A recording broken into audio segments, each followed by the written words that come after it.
All right, when we get together after having some time apart, first thing is admin stuff. Any questions come up for anybody? I had one technical question, because you say you use the binaural to get like a low hertz, like 3 or 4 hertz difference, because the auditory system couldn't take a direct input of 3 or 4 hertz, right? That's the reason you have to do this indirect method, right? Okay. Okay. So, but then, according to what you just said about bone conduction, if you directly played 3 or 4 hertz, couldn't it still go through into the brain by the method you mentioned a minute ago, and you wouldn't need to do this bouncing off the, this redirection approach? There again, I think that's true. Both things happen. In ancient cultures, they didn't have earphones, so all of that worked on the brain. The bone conduction isn't nearly as distinct in terms of left and right, but that doesn't mean if I'm not pounding a drum or chanting that you don't get some sort of stimulus to the brain. And you're not crucially concerned with the left and right. I mean, isn't the left and right, it's just a byproduct that you have to use this indirect method, right? Because of differencing the two signals. Yeah, because if you played it directly, 4 hertz in each ear, for example, or each side of the face or whatever, then you wouldn't get any left or right. But you don't care about that because you're trying to entrain with the low hertz, the direct single low hertz signal, right? To get the theta, alpha, whatever. So you don't really care about the left-right. To me, is just an artifact, a byproduct, isn't it? Or maybe I misunderstood. Boy, you said a lot there, didn't you? I think. Yeah, I understand. Let's go into it a little bit more technically.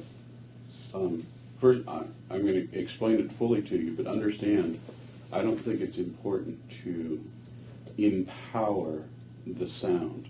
I mean, this experience is your experience. It's not, it doesn't live in the sound. But having said that, let's talk about that. There are two ways to think about that. If you mix together two inputs electronically, that's called beat frequency oscillation, and it's a way in which radios and AM radios are tuned into each other. The difference between the two, so forth and so on, yields, in fact, the radio broadcast or the information that you're listening to. When we mix two sounds together in the air, we would call that monaural beating, like there were two tones here, or I play them over the speakers next door, and then you sit there and experience hearing wong, wong, wong, wong, wong. That's actually a monaural beating because the two sounds are mixing together in the air. Now, when you put earphones on and you put one sound in one ear, one sound in the other, and then you hear the wong, wong, wong, wong, because it is actually a separate phenomenon, it's called binaural, meaning two ears. Now, there's some interesting concepts here. In these two sounds that you put in, think of them as being loudness by decibel. And if you're going to mix two monaural sounds over two speakers in the room, if you lower the sound of one of the speakers just a little bit, the experience of monaural beating goes away. Okay? That's why if you're playing just in a classroom for people and so forth, you want to make sure the speakers are far apart and they're both putting out the same volume. So this, one of the characteristics, and it's probably a physics thing in terms of the way the waves interact in the air, you lower this frequency, you lower this volume just a little bit, and your personal experience of hearing the wong, wong, wong, wong goes away. Then it's a loud sound and a quiet sound rather than the wong, wong, wong, wong, wong sound. Interestingly enough, switch gears, binaural beating. We put it into the head over earphones. We can lower this sound by 20 decibels, and you still hear the sensation, wong, wong, wong, wong, wong. So the way in which the sounds come together is very different neurologically than it is in the air as it comes to you.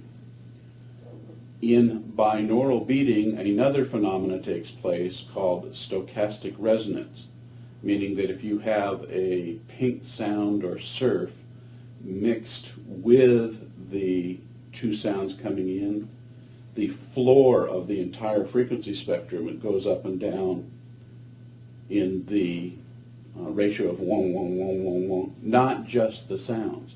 And that's called stochastic resonance, because the frequencies are, the way the ear and the brain react to that is to give us a sensation of the whole floor of sound going up and down. Whereas if it were played over speakers, the whooshing sound would stay the same and would only be the vibrato of the two sounds coming together. So right away we have a little bit of a audio induction advantage to binaural beating, especially when you have the pink sound or surf sound behind the tones. Having said that, then we have to move beyond the entire concept of thinking of just 300 cycles for here and 306 cycles for here. Because actually the way Hemi-Sync is created is by using several different carrier frequencies mixed with several other carrier frequencies, yielding a complex waveform, not a sinusoidal waveform, but a complex waveform made up of theta and alpha and delta. Oh, I see. So that's why you don't just directly play a low frequency Yes. to get the entrainment. Yes. Oh. You would simply fall asleep. Oh, okay. I see. Okay. Thank you. What we're doing, and the reason we want to create that complicated waveform is we are actually mimicking a biological signal, fooling the brain. Well, that helps to fool it too. It's not just strict mathematical entrainment of. That's correct. That's correct. Because a rhythmic mechanical sound, like a sine wave, would immediately be habituized by the brain. Okay.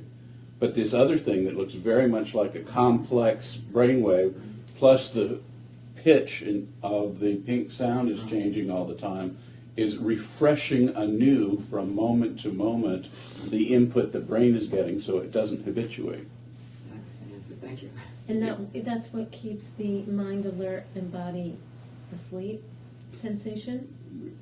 That's the target. Sometimes it's mind asleep too, you know. I wanted to go on with your right ear, left ear thing a little bit. Okay. Given the phenomena of binaural beat, so we understand the differences of the range there, there is something called a binaural beat there.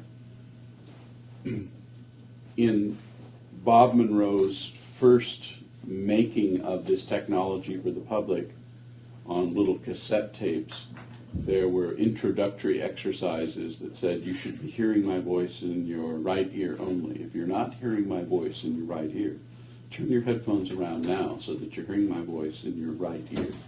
And so people began to think, oh, it's really important that you have the headphones on right and so forth and so on.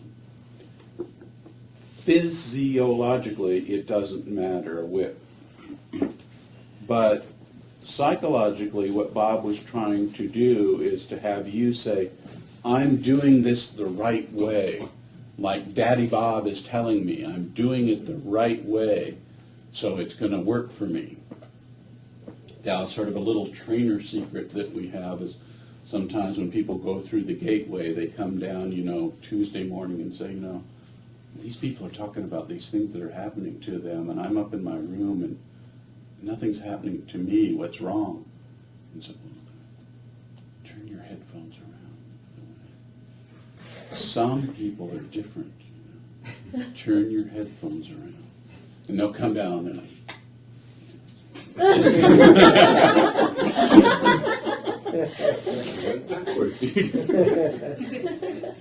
physiologically, it doesn't matter. But we are powerful psychological human beings. And that's a positive statement. I usually say we are weird psychological human beings.